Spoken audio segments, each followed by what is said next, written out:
Bueno, vamos a seguir acá en el espacio de ética.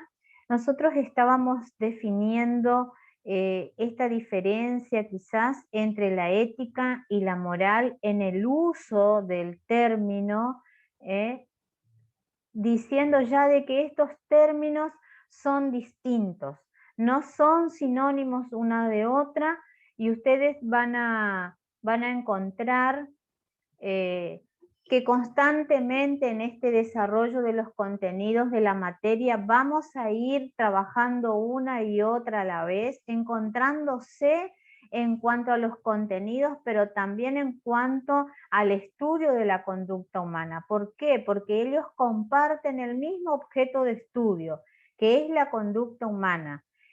Una en relación a las normas y reglas justas o injustas que se encuentran en toda sociedad. Y la ética encontrando el fundamento y el análisis mediante los principios éticos y las normas morales. Entonces, por eso siempre vamos a estar encontrándonos en los contenidos una y otra, pero en el uso del término no es sinónimo una de otra.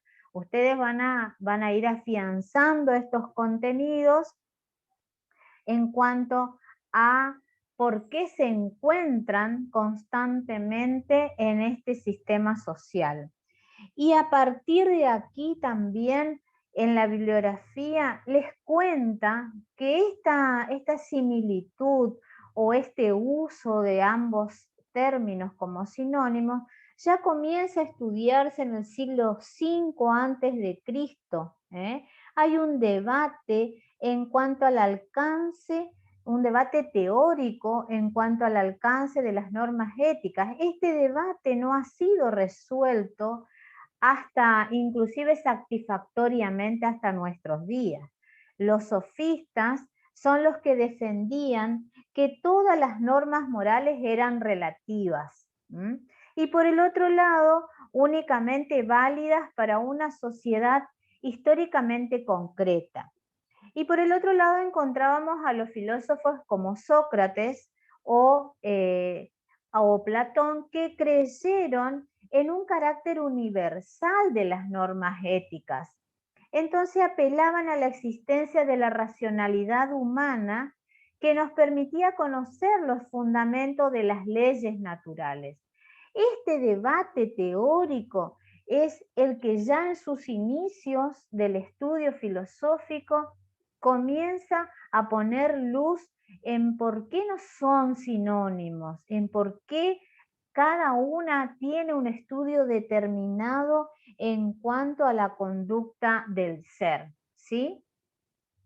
A lo largo de la historia de la filosofía se van a encontrar con muchas corrientes y pensadores que han defendido el relativismo moral.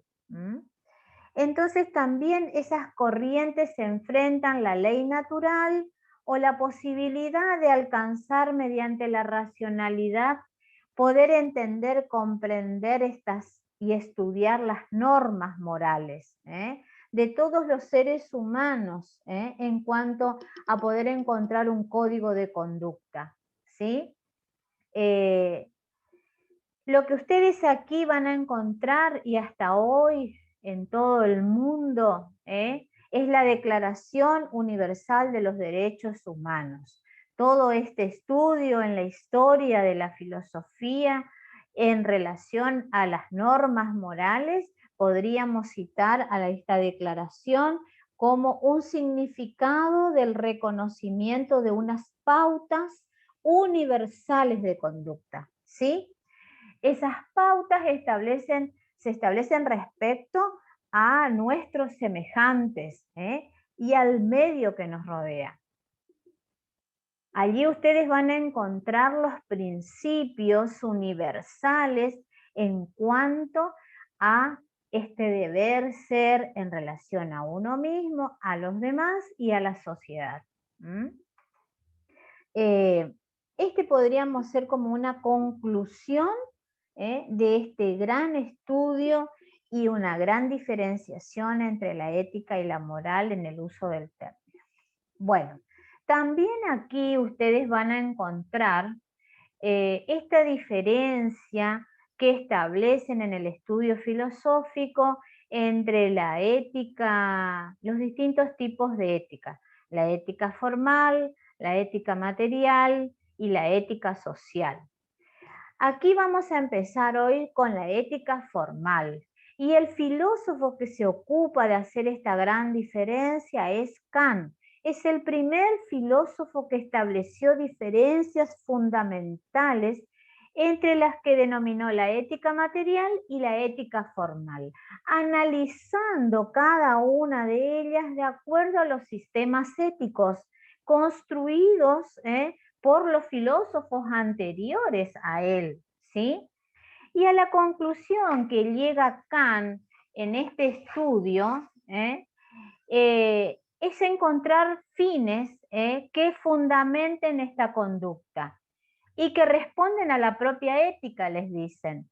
Entonces, frente a esta voluntad libre que tiene el ser, entonces puede diferenciar entre las éticas materiales y propuso un modelo formal que nos indicara no exactamente lo que deberíamos hacer en cada caso, sino encontrar la forma también en cómo deberíamos actuar, cómo deberíamos poseer nuestras acciones para poder ser consideradas morales. Y según Kant también establece características de una ética formal. Esa ética formal tiene determinadas características que nos indicarían cuál sería la conducta en cuanto a su forma ética. Y la primera característica que enuncia aquí el filósofo es no poseer contenidos concretos. Este no poseer contenidos concretos no propone ninguna finalidad, les dice ahí. Esto significa no propone ninguna finalidad que justifique nuestras acciones morales. Es un poco lo que en el común, quizás en este mundo social, dice, el fin no justifica los medios. Bueno, podríamos quedarnos en ese verso, porque aquí claramente la primera característica es no posee contenidos concretos, o sea, no propone ninguna finalidad que justifique nuestras acciones morales. O sea, según Kant, la moral solo puede ser justificada respecto a su deber. Es lo que el sujeto, el ciudadano debería ser. Tiene que ver con su deber como tal. La segunda característica les dice que los mandatos morales se expresan en un imperativo categórico y no en un imperativo hipotético. O sea, categórico tiene que ver con lo formal en el sentido de que esta categoría tiene que responder a una ley universal. No expresaba lo que había que hacer, sino cómo hacerlo. Entonces, en su formulación tradicional, les dice acá, desde esta ley universal, dice, obra siempre de tal modo que quieras que la máxima de tu acción se convierta en una ley universal. Entonces, dicho en este lenguaje coloquial, les dice, actúa siempre de tal manera como desearías que los demás actuaran con vos, contigo. Es lo que un poco nosotros estamos viviendo en este momento tan difícil socialmente de la pandemia, que inclusive todos los logos, todos los formatos de los comunicadores sociales dicen, seamos solidarios en el sentido que si nos cuidamos, cuidamos al otro. Bueno, estas acciones tienen que ver con esta formulación tradicional de este mandato moral en cuanto a cómo pretendo vivir yo en sociedad si al respetarme y al cuidarme yo también estoy cuidando a los demás. Bueno, entonces aquí sería el reflejo en esta frase que les dice acá en este lenguaje coloquial. Actúas de la manera en que desearías que los demás también actúen contigo. La otra característica es que la ética es autónoma, no heterónoma. ¿Qué quiere decir esto? Que la ética no debe buscar su fundamento en nada externo al ser. Entonces, tiene que buscar en su propia conciencia. Por ahí el sujeto siempre busca un fundamento en el mundo exterior para justificar su acción, para justificar su forma de ser, para justificar su modo de actuar. No, el fundamento tiene que encontrarse en su propia conciencia.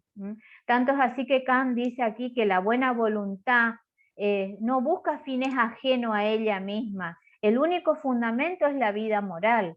Esa vida moral que se instaura y se reproduce constantemente en relación a los demás, a los otros. Y también Kant les dice aquí que este sistema formal de la ética va buscando nuevas formulaciones de imperativos categóricos, nuevos criterios que garanticen la autonomía de la conciencia.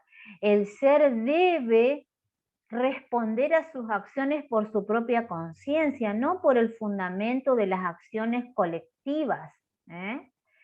Esto es muy importante que podamos entender que esta ética formal en cuanto a sus características va nutriendo en relación a nuestras acciones, tanto como ser humano en la conducta diaria del sujeto, como en su conducta y en el ejercicio ético de la profesión.